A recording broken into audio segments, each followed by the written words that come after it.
High dear students, আজ আমরা class 2 first chapter যেটা রয়েছে পদার্থের কঠিন অবস্থা তার সেকেন্ড পার্টটা পড়বো কেলাস সম্পর্কে। যারা আগের ভিডিওটা দেখোনি তারা আগের ভিডিওটা দেখে নেবে। তো দেখো, কেলাস সম্পর্কে পড়তে গেলে আমাদের দুটো জিনিস জানতে হবে। একটা হচ্ছে এই কথাটা যে নির্দিষ্ট জ্যামিতিক আকার, আর 2 নম্বর কথা হচ্ছে সুষম ও পর্যায়ক্রমিক বিন্যাস। এই দুটো কথা এবার থেকে প্রতিটা ক্লাসে এই চ্যাপ্টারে এটা ভালো করে মাথায় রাখতে হবে। বলেছে কি যে নির্দিষ্ট জ্যামিতিক আকার এবং সুষম ও পর্যায়ক্রমিক বিন্যাস। ঠিক আছে, তো দেখো ক্লাস সম্পর্কে জানতে গেলে আগে একটা কথা বলে দিই। আগের ক্লাসে যদিও বলেছি যে যে কোনো একটা কঠিন পদার্থ, সমস্ত কঠিন পদার্থ গঠনকারী উপাদান 3 রকমের হতে পারে। একটা হতে পারে অণু, একটা পরমাণু, একটা আয়ন। তো অণু কাদের ক্ষেত্রে আমরা দেখে এসেছি? যেগুলো আণবিক কঠিন পদার্থ হয়েছিল, ধরো কঠিন CO2, ধরো কঠিন O2, কঠিন ধরো কঠিন O2, কঠিন H2 বা কঠিন CO2, এসব তাদের ক্ষেত্রে অণুগুলো অংশগ্রহণ করে পদার্থ গঠনে। আর ধরো পরমাণুর ক্ষেত্রে যদি বলি যে পরমাণু কাদের ক্ষেত্রে উপাদান কণিকা হবে না, যারা ধাতব কঠিন, মানে ধরো আয়রন, কপার, তারপরে ধরো তোমার গোল্ড, এই সব ক্ষেত্রে যেটা আমরা দেখে এসেছিলাম সেই ইলেকট্রন সমুদ্র মডেল, সেইখানে। আর আয়ন কাদের ক্ষেত্রে হয় না, আয়নীয় কঠিন দ্বারা হয়, মানে ধরো NaCl যে খাদ্য লবণ সোডিয়াম ক্লোরাইড, সেখানে Na+ এবং Cl- আয়ন থাকে উপাদান হিসেবে, সেই জন্য। তো যাই হোক, মেনলি উপাদান কণিকা 3 ধরনের হয়, অণু, পরমাণু এবং আয়ন। এরপর বলছে দেখো যে কেলাস সম্পর্কে ধারণা তখনই আসবে যদি তুমি তার গঠন একটা বুঝতে পারো। মানে ধরো যে এইটুকু বুঝতে হবে যে কোনো কঠিন একটা পদার্থ যদি হয়, সেই সমস্ত কেলাসাগার কঠিন পদার্থের একটা নির্দিষ্ট স্ট্রাকচার থাকে, যেটাতে কি একটা নির্দিষ্ট জ্যামিতিক গঠন থাকে। তো সেই জ্যামিতিক গঠনটা এবার থেকে আমরা কেমন আঁকবো? কিউব আকার। ঠিক আছে, এটা কিউব। তোমরা নিশ্চয় ছোটবেলায় এঁকে এসেছো ঘনকের আকৃতি, সেই ঘনক একটা আঁকা, এটা আঁকা প্র্যাকটিস করতে হবে এবার থেকে। ঠিক আছে, তো ধরো আমি একটা ঘনক এঁকেছি, আমি ধরে নিয়েছি যে এটা একটা কঠিন পদার্থের গঠন, জ্যামিতিক গঠন। ঠিক আছে, তো দেখো এবারে এই কেলাস বলতে কি না, বলছে কেলাস আসলে একটা নির্দিষ্ট জ্যামিতিক আকার বিশিষ্ট এবং নির্দিষ্ট সংখ্যক সমতল পৃষ্ঠ দ্বারা সীমাবদ্ধ। কেন?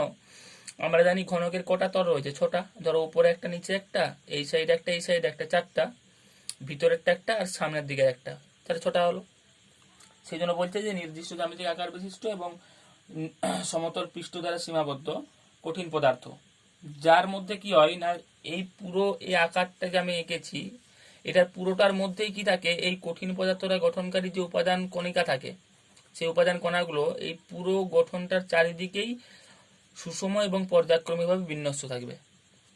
কি বললাম না, নির্দিষ্ট জ্যামিতিক আকার বিশিষ্ট এবং নির্দিষ্ট সংখ্যক সমতল পৃষ্ঠ দ্বারা সীমাবদ্ধ কঠিন পদার্থ, যার সর্বাংশে মানে চতুর্দিকে তার উপাদান উপাদান যে কণিকাগুলো, মানে অণু, পরমাণু বা আয়ন যাই থাক, সেই উপাদান কণিকাগুলো সুষম এবং পর্যায়ক্রমিকভাবে বিন্যস্ত থাকে, সেটাই হচ্ছে কেলাস। ক্লিয়ার? তার মানে কেলাস বলতে কি, একটা নির্দিষ্ট জ্যামিতিক আকার বিশিষ্ট কেলাস কঠিন পদার্থ, অর্থাৎ যেই কঠিন পদার্থের ক্ষেত্রে গঠন আছে সেটাই কেলাস, এবং সেখানে তার উপাদানগুলো কেমনভাবে থাকে না, সুষম এবং পর্যায়ক্রমিকভাবে পুরোটার মধ্যেই বিন্যস্ত থাকবে। ক্লিয়ার? এরপর আমাদেরকে যেটা জানতে হয় যে এই যে কেলাস পড়লাম বা কেলাস বললাম, সেই কেলাসের যখনই আমরা জ্যামিতিক গঠন পেয়ে যাব, সেই জ্যামিতিক গঠনের দেখার পরেই সেখানে কতগুলো নির্দিষ্ট জিনিস পাওয়া যায় এখানে। যেমন ধরো কি পাওয়া যায়, ধরো এই চিত্রটা থেকে আমরা দুটো জিনিস দেখতে পাচ্ছি এখনই, যে ধরো এই যে তল দেখতে পাচ্ছি আমি, তার মানে এই চিত্রটা থেকে একটা কেলাসের কতগুলো পদ পাওয়া যায়। যেমন ফার্স্ট হচ্ছে পৃষ্ঠতল। পৃষ্ঠতল মানে কি, এই যে ধরো ওপরে একটা, নিচে একটা, এই দু সাইডে দুটো, তারপরে ধরো ভিতরে একটা, বাইরের দিকে একটা। তুমি একটা ধরো রুমের কথা কল্পনা করো, রুম, ওই যে ধরো সেই রুমের যে ছাদ সেটা হচ্ছে এটা, রুমের যে ভূমিটা মানে নিচটা সেটা হচ্ছে এটা। আচ্ছা, দুদিকে যে দুটো দেওয়াল থাকে, থাকে তো সেটা। আবার ধরো পিছনের দিকে একটা দেওয়াল থাকে আর সামনের দিকে একটা দেওয়াল, এখানে ধরো দরজা থাকে, সেই সামনের দিকে একটা দেওয়াল, তাহলে কি হচ্ছে, মোট 6টা হচ্ছে। সেই জন্য পৃষ্ঠতল এখানে আমরা কি কটা দেখতে পাচ্ছি? 6টা, কারণ এই স্ট্রাকচারটাই 6টা বলে 6টা হয়েছে। তাহলে পৃষ্ঠতল দেখতে পেলাম ফার্স্ট। তারপর আমরা কি দেখতে পাবো, ধরো ওইখানে একটা জিনিস দেখতে পাচ্ছি যে দেখো ধার বা কিনারা। ধার বা কিনারা মানে কি, ধার বা কিনারা, ধার বা কিনারা মানে কি, ধরো দুটো পৃষ্ঠের মধ্যবর্তী যে সংযোগ স্থলটা, মানে দুটো যে পৃষ্ঠ পাচ্ছি, ধরো এই পৃষ্ঠটা এই পৃষ্ঠটা, তার মাঝে এটা দেখতে পাচ্ছি, এইটা এই সীমারেখাটা, তার মানে দুটো পৃষ্ঠের যে সীমারেখা সেটাই হচ্ছে ধার বা কিনারা। ক্লিয়ার? তার মানে ধরো এই পৃষ্ঠটা এই পৃষ্ঠটার মাঝে কি হবে, এইটা হবে কিনারা। তারপর ধরো এই পৃষ্ঠটা এই পৃষ্ঠটার মধ্যে কি হবে, এটা। আশা করি বোঝা গেছে। তার মানে কি বলছে, ধার বা কিনারা দেখতে পাচ্ছি আমরা।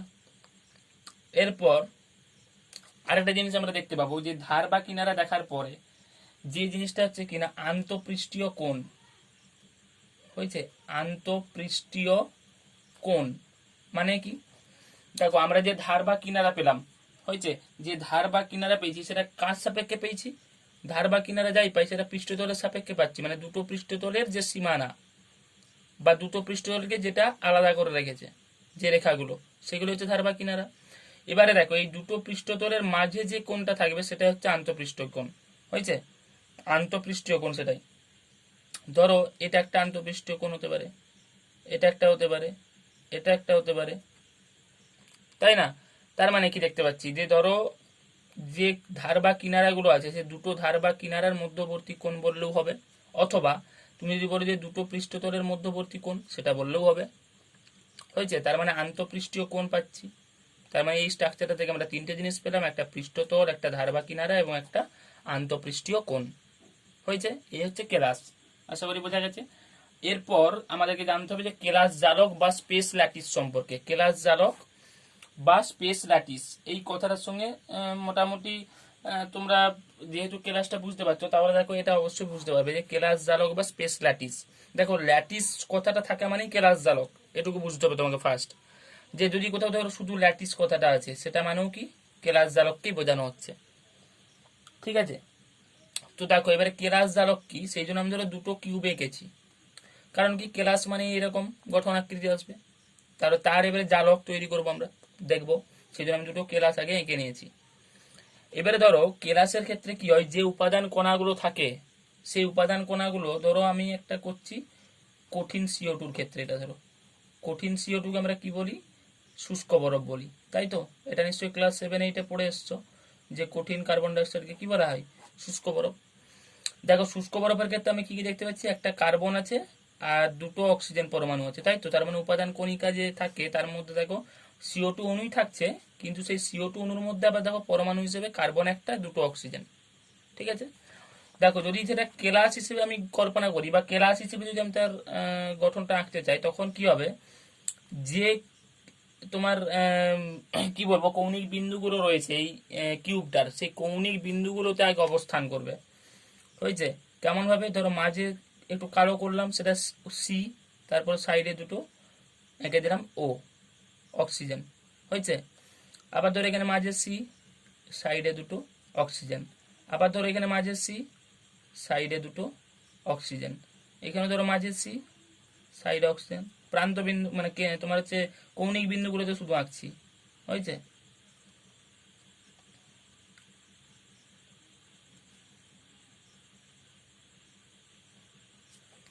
ক্লিয়ার? তার মানে বলছে দেখো কেলাসের ক্ষেত্রে কি হয়, এইরকম ভাবে একসাথে কি অবস্থান করছে, অণুগুলো অবস্থান করছে হয়েছে। ধরো এটা একটা অণু, এটা একটা অণু, এটা একটা অণু। আবার ধরো এখানটাতেও যদি আঁকি, এখানেও একটা অণু পাবো, তাই তো? মাঝের কালোটা সি, বাকিগুলোকে অক্সিজেন হিসেবে এরকম গোল করে দিয়েছি জাস্ট।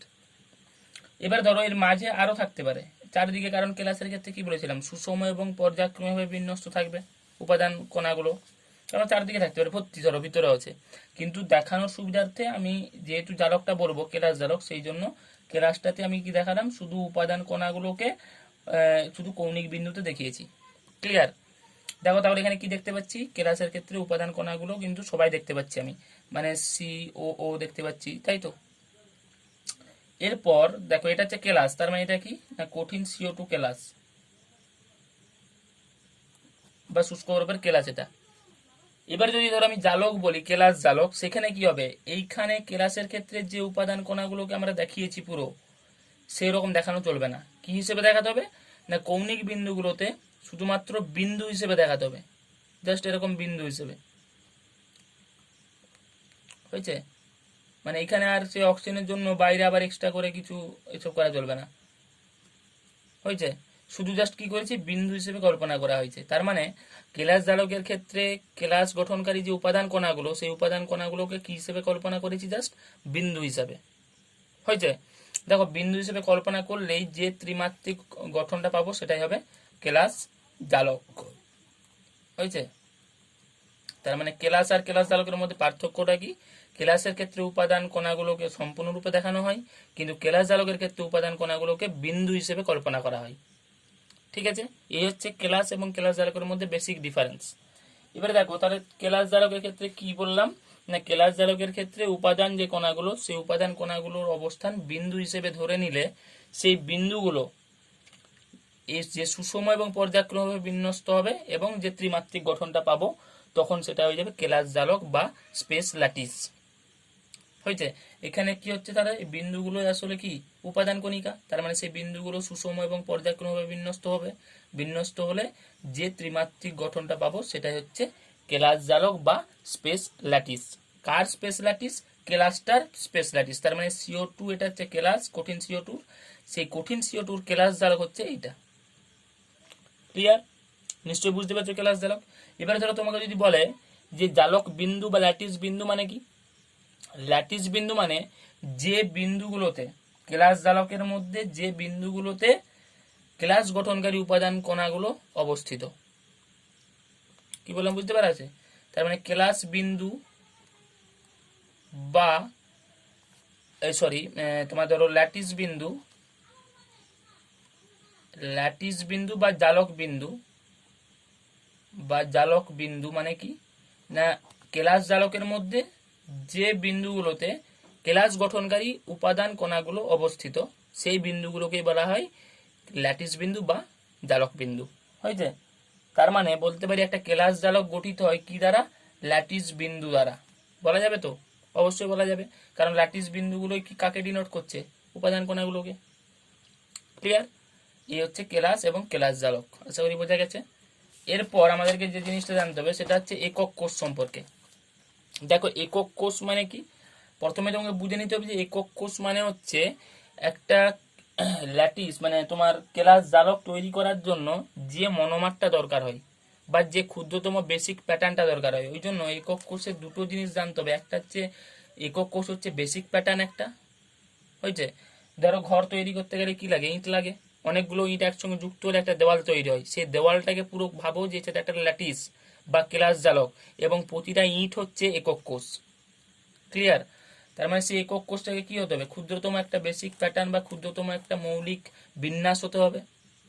আর 2 নাম্বার হচ্ছে ওই যে প্যাটার্নটা বা বিন্যাসটা আমরা পাবো সেই বিন্যাসের শেপটা বা আকৃতিটা যেন পুরো কেলাস জালকের বাইরের যে আকৃতিটা হবে তার মতো হয়। হয়েছে? ধরো আমি একটা কেলাস জালক এটা কিরকম কল্পনা করেছি কণা হিসেবে। ধরো এখানে আমি একটা শেপ দিচ্ছি প্রথমে।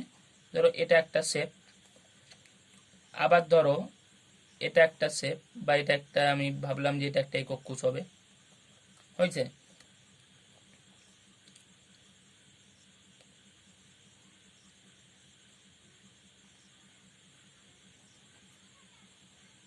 আবার ধরো ভাবলাম এটা একটা হবে।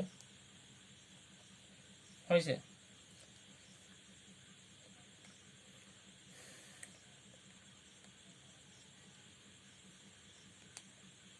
আবার ধরো ভাবলাম এটা একটা। ঠিক আছে? তো দেখো এবারে এবারে যদি আমি পুরোটা মনে মনে কল্পনা করি, এই বরাবর এসে এই বরাবর এসে এই বরাবর, তাহলে কি দেখতে পাচ্ছি যে একটা বর্গাকার বহিরাকৃতি পাচ্ছি পুরো কেলাস জালকটার।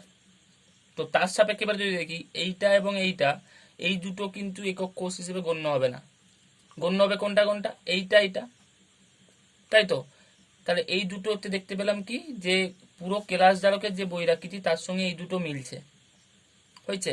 এবার এই দুটো যখন মিলছে তার মানে এই দুটো গ্রহণযোগ্য একক কোষ হিসেবে। আবার আমি কি বলেছিলাম যে ক্ষুদ্রতম হতে হবে বেসিক প্যাটার্নটা, বা এই যে ধরো এক একটা ক্ষুদ্রতম বিন্যাস পাচ্ছি, মৌলিক বিন্যাস, এই বিন্যাস ক্ষুদ্রতম হতে হবে। এবারে ধরো এই দুটো বিন্যাসের মধ্যে কে ক্ষুদ্রতম? নিশ্চয় আকার দেখে বুঝতে পারছো যে এটা ক্ষুদ্রতম। তার মানে এইটা কি হয়ে গেল?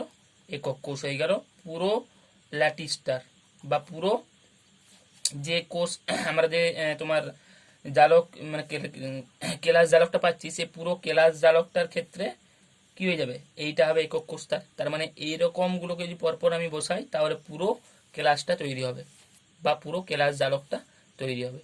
হয়েছে? তার মানে একক কোষ হচ্ছে, এটা আমি দ্বিমাত্রিকের ক্ষেত্রে বলছি। হয়েছে? এটা আমি মনে থাকে যে আমি দ্বিমাত্রিকের ক্ষেত্রে বলছি। এবার তার মানে দ্বিমাত্রিকের ক্ষেত্রে পাচ্ছি মানে ত্রিমাত্রিকের ক্ষেত্রে পাবো। ত্রিমাত্রিকেরটা আমরা কল্পনা করে নিই যে সেটা কিউব আকার, এইরকম হয় সেটা। হয়েছে? কিউব আকার হয়ে যায়, এটা ত্রিমাত্রিকের ক্ষেত্রে একক কোষ হিসেবে গণ্য হয়। ক্লিয়ার? তার মানে একক কোষটা তাহলে আমরা কি দেখছি, একক কোষ বলতে কি, তাহলে কি বুঝলাম, যে কেলাস জালকের যে ক্ষুদ্রতম মৌলিক বিন্যাসকে ত্রিমাত্রিক অঞ্চলে সুষম এবং পর্যায়ক্রমিক, তাহলে একই রকম দেখো পরপর বসাচ্ছি মানে কি সুষম এবং পর্যায়ক্রমিক হবে। তাহলে সুষম এবং পর্যায়ক্রমিক ভাবে বসালে যে সমগ্র কেলাস জালকটা গঠিত হয়ে যাবে, তখন সেটা হচ্ছে একক কোষ। তার মানে কি বললাম, যে কেলাস জালকের যে ক্ষুদ্রতম মৌলিক তোমার বিন্যাসকে হয়েছে সুষম এবং পর্যায়ক্রমিকভাবে বসালে পুরো কেলাস জালকটা পাওয়া যায়, সেটাই হচ্ছে একক কোষ। ক্লিয়ার? এবং একক কোষটা আমরা এরপরে যেটা এরপর একক কোষ সম্পর্কে যা পড়বো সেটা কিন্তু তার 3D বা ত্রিমাত্রিক একক কোষটা পড়বো আমরা তার সম্পর্কে। ত্রিমাত্রিক একক কোষ বলতে কি, ওই ঘনকাকার একটা অংশকে ধরে নেওয়া হয়। ঠিক আছে? এটাকে ধরে নেওয়া হয় কি ত্রিমাত্রিক একক কোষ হিসেবে। ক্লিয়ার? এরপরে দেখো ওই একক কোষের বৈশিষ্ট্য সূচক রাশি বলছে। দেখো একক কোষের কতগুলো রাশি আছে, একক কোষ যখন আমরা আঁকবো বা তার যে নির্দিষ্ট জ্যামিতিক আকার পাবো তার কতগুলো রাশি পাওয়া যায়। কি রাশি পাওয়া যায়, ধরো প্রথমত আমাদেরকে একটা জানতে হবে যে ত্রিমাত্রিক একক কোষের স্ট্রাকচার বা গঠন কেমন হয়। আমি বললাম ঘনকাকার হয়। হয়েছে? তার মানে একটা ঘনক এঁকে নিলাম, এটা হচ্ছে একটা কি একক কোষ, ত্রিমাত্রিক ধরো একক কোষ ত্রিমাত্রিক। এরপর বলছে ধরো এই গঠনটার কতগুলো, এটাকে যদি একক কোষ হিসেবে কল্পনা করি, এটা কিন্তু এখন ক্লাস হিসেবে না, একক কোষ হিসেবে কল্পনা করছি। তার মানে একক কোষ হিসেবে কল্পনা করলে এর কতগুলো বৈশিষ্ট্য পাওয়া যায় বা কতগুলো বৈশিষ্ট্য রাশি পাই। প্রথমটা পাই ধার বা কিনারার দৈর্ঘ্য, ধার বা কিনারা আমরা দেখে এসেছি, তার দৈর্ঘ্যটা পাবো। আর কি পাবো, দুটো ধারের মধ্যবর্তী কোণ, যেটাকে আমরা আন্তঃপৃষ্ঠীয় কোণ বলছিলাম, সেই রকম এখানে পাবো কি একক কোষের ক্ষেত্রে দুটো ধারের মধ্যবর্তী কোণ, একক কোষের ক্ষেত্রে, কিন্তু এটা যেমন খেয়াল থাকে যে ক্লাসের ক্ষেত্রে না। ঠিক আছে?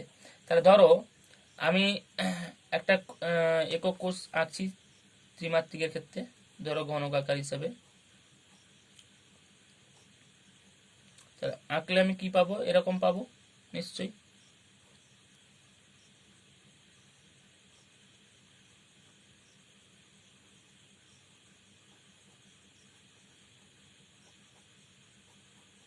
নিশ্চয়ই বুঝতে পারছো।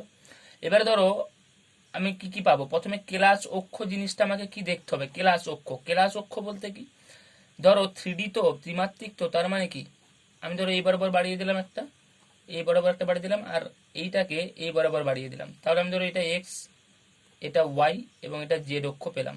তার মানে এই যে ধরো ত্রিমাত্রিক হয় বলেছি, তার মানে ত্রিমাত্রিক একক কোষের ক্ষেত্রে আমি কেলাস অক্ষ পাবো তিনটে, একটা এক্স অক্ষ, একটা ওয়াই অক্ষ, একটা জেড অক্ষ। ক্লিয়ার? এবারে ওই ক্লাস অক্ষে বরাবর, ক্লাস অক্ষ যে পাচ্ছি আমি অক্ষগুলো, সেই অক্ষ বরাবর যে দৈর্ঘ্যগুলো পাবো সেই দৈর্ঘ্যগুলোকে কি বলবো, ধার বা কিনারার দৈর্ঘ্য। তাহলে কি বললাম, ক্লাস অক্ষ পেলাম এক্স অক্ষ, ওয়াই অক্ষ, জেড অক্ষ বরাবর একটা ত্রিমাত্রিক একক কোষের ক্ষেত্রে। সেই ক্লাস অক্ষ বরাবর যে দৈর্ঘ্যগুলো পাবো, ধরো এই বরাবর যে দৈর্ঘ্য একটা পাচ্ছি, এই বরাবর একটা পাচ্ছি, যেটা এক্স অক্ষ বরাবর সেটাকে ধরে নিলাম এ, যেটা ওয়াই অক্ষ বরাবর সেটা ধরে নিলাম বি, যেটা জেড অক্ষ বরাবর সেটা ধরে নিলাম সি। ঠিক আছে? তার মানে ধার বা কিনারা পেয়ে যাচ্ছি, একটা এক্স অক্ষ বরাবর এ, আর একটা ধার বা কিনারার যে দৈর্ঘ্য সেটা পাচ্ছি ওয়াই অক্ষ বরাবর বি, আর জেড অক্ষ বরাবর কিনারার দৈর্ঘ্য কত পাচ্ছি সি। ঠিক আছে? এরপর কি বলেছি, যে দুটো ধারের মধ্যবর্তী কোণ পাবো। তাহলে দুটো ধার বা কিনারার মধ্যবর্তী কোণ মানে কি, বি আর সি এর মাঝে একটা কোণ পাবো এখানটাই। আবার ধরো এ এবং সি এর মাঝে একটা কোণ পাবো।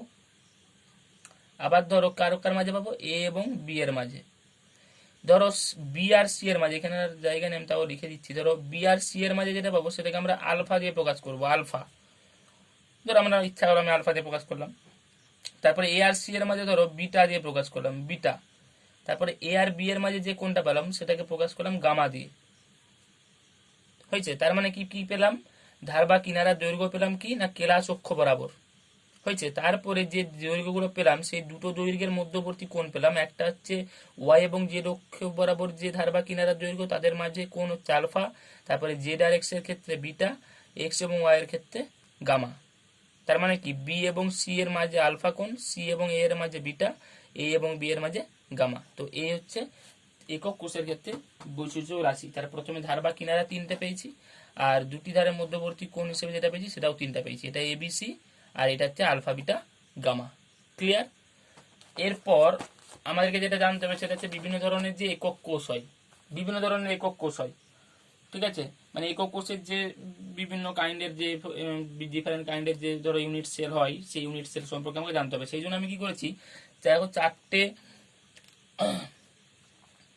একক কোষ অঙ্কন করেছি, চারটে। তো আমি যে নামগুলো বলবো কিন্তু কি না গঠনগুলো, মানে ধরো একক কোষ হিসেবে যদি আমি এঁকে নিই আগে, তাতে সুবিধা কি হবে, তোমাদেরকে বোঝাতে সুবিধা হবে। ধরো এটা একটা একক কোষ, এটা একটা, এটা একটা, এটা একটা, ঠিক আছে? এটা ধরো এ, এটা বি, এটা সি এবং এটা ডি, চারটে একক কোষ এঁকেছি। বলছে দেখো যে ফার্স্ট যে একক কোষটা, এটার নাম হচ্ছে সরল বা আদিম। তাহলে সরল বা আদিম একক কোষ হয়েছে। সরল বা আদিম একক কোষ মানে কি না, যে সমস্ত একক কোষের ক্ষেত্রে গঠনকারী উপাদান কণাগুলো অর্থাৎ পরমাণু বা অণু বা আয়ন, তারা শুধুমাত্র কি হবে না ওই কোষের যে কৌণিক বিন্দু, সেই কৌণিক বিন্দুগুলোতে অবস্থান করবে কি হিসাবে, বিন্দু হিসাবে। কি হিসাবে? বিন্দু হিসেবে। হয়েছে? বিন্দু হিসেবে অবস্থান করবে, তখন সেই একক কোষটাকে বলবো সরল বা আদিম একক কোষ। ক্লিয়ার? তাহলে সরল বা আদিম একক কোষ বলতে কি না, কোনো একক কোষের ক্ষেত্রে যদি উপাদান কণাগুলো সেই একক কোষের কৌণিক বিন্দুগুলোতে অবস্থান করে, তখন সেটা হচ্ছে সরল বা আদিম একক কোষ। হয়েছে? তারপরে ধরো তারপরেরটা আমি তোমাকে বললাম পৃষ্ঠকেন্দ্রিক একক কোষ। ধরো বি এরটা হচ্ছে পৃষ্ঠকেন্দ্রিক। পৃষ্ঠকেন্দ্রিক এটা মানে কি, ধরো পৃষ্ঠকেন্দ্রিক একক কোষ বলতে কি, যে কৌণিক বিন্দুগুলো তো থাকবেই, উপাদান কণাগুলো ফিক্সড, এটা থাকলো। তাহলে এখানে কৌণিক বিন্দুগুলো তো থাকছে, উপাদান কণাগুলো বিন্দু আকারে। বলছে তারপরেও এর পৃষ্ঠকেন্দ্রিক মানে কি না, প্রতিটা পৃষ্ঠতলের কেন্দ্রে, প্রতিটা পৃষ্ঠতল মানে কি, ছটা পৃষ্ঠতল, ধরো এই নিচের একটা পৃষ্ঠতল আছে, উপরে একটা পৃষ্ঠতল আছে, এই সাইডে একটা পৃষ্ঠতল আছে, এইখানে একটা পৃষ্ঠতল, মানে প্রতিটা পৃষ্ঠতলের কেন্দ্রে থাকবে। আর ধরো যেটা বাইরে আছে তারও তো একটা থাকবে, তাহলে সেটাকে ধরো এখানে কল্পনা করছি, হয়েছে? আর ভিতরেরটাকে ধরো ভিতরে কল্পনা করছি।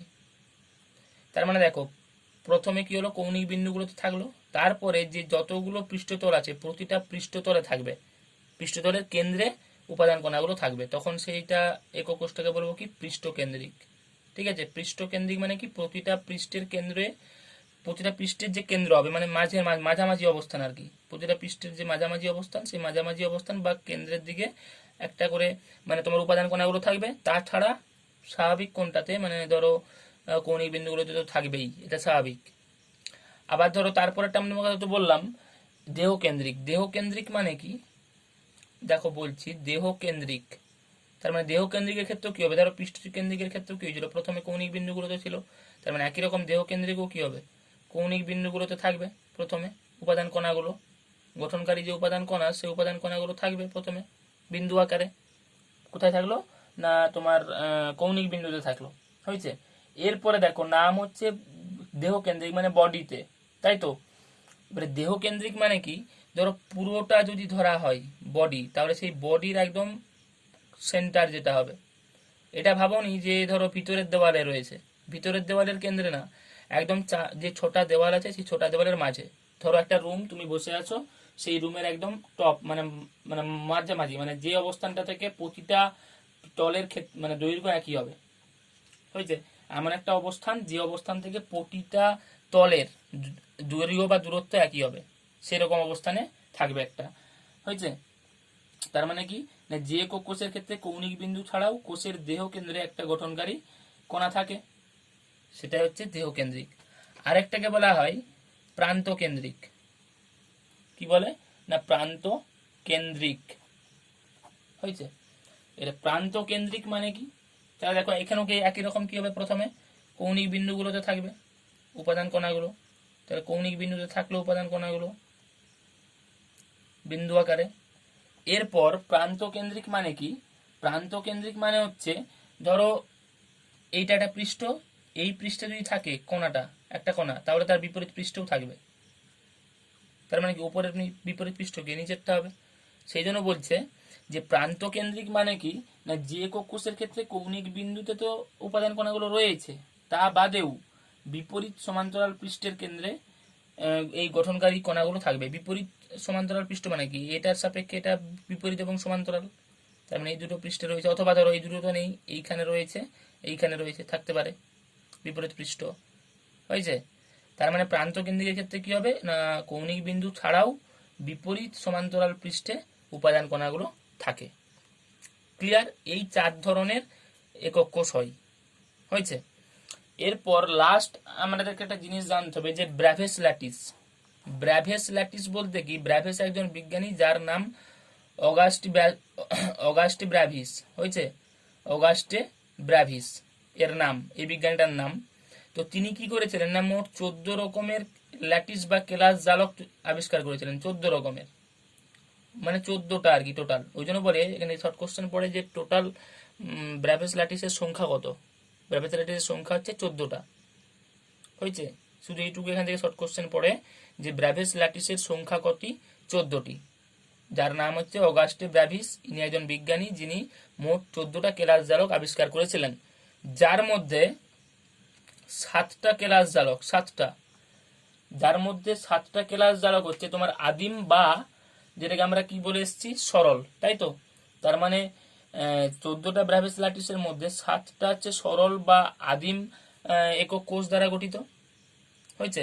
7টা হচ্ছে আদিম বা সরল একক কোষ দ্বারা গঠিত হবে, আদিম বা সরল একক কোষ। আচ্ছা, তার মধ্যে 3টে কি হবে, 3টে হবে দেহকেন্দ্রিক। কি বললাম, 3টে হবে দেহকেন্দ্রিক। তার মানে দেহকেন্দ্রিক যে একক কোষ হয়, সে 3টে দেহকেন্দ্রিক হচ্ছে একক কোষ দিয়ে কেলাস জালক তৈরি হবে, দেহকেন্দ্রিক, হয়েছে। তার মানে 14টা কেলাস জালকের মধ্যে 7টা কেলাস জালক তৈরি হয় আদিম তোমার একক কোষ দ্বারা। আচ্ছা, 3টা কেলাস জালক তৈরি হয়, সরি, হ্যাঁ, 3টে হচ্ছে দেহকেন্দ্রিক একক কোষ দ্বারা তৈরি হবে। আর বাকি দুটো দুটো করে বাকি থাকলো তো, কারণ 7 3 10, 2 12, 2 14, বাকি দুটো দুটো করে কে কে থাকে, পৃষ্ঠকেন্দ্রিক এবং প্রান্ত কেন্দ্রিক, প্রান্ত কেন্দ্রিক। তার মানে 3টে দেহকেন্দ্রিক একক কোষ দ্বারা গঠিত হবে কেলাস জালক। আচ্ছা, দুটো কেলাস জালক তৈরি হবে পৃষ্ঠকেন্দ্রিক একক কোষ দ্বারা, আর বাকি দুটো কেলাস জালক তৈরি হয় প্রান্ত কেন্দ্রিক একক কোষ দ্বারা। ক্লিয়ার? এই হচ্ছে ব্র্যাভেস ল্যাটিস। কি বললাম, ব্র্যাভেস ল্যাটিস। ব্র্যাভেস একজন বিজ্ঞানী যার নাম অগাস্টে ব্র্যাভিস।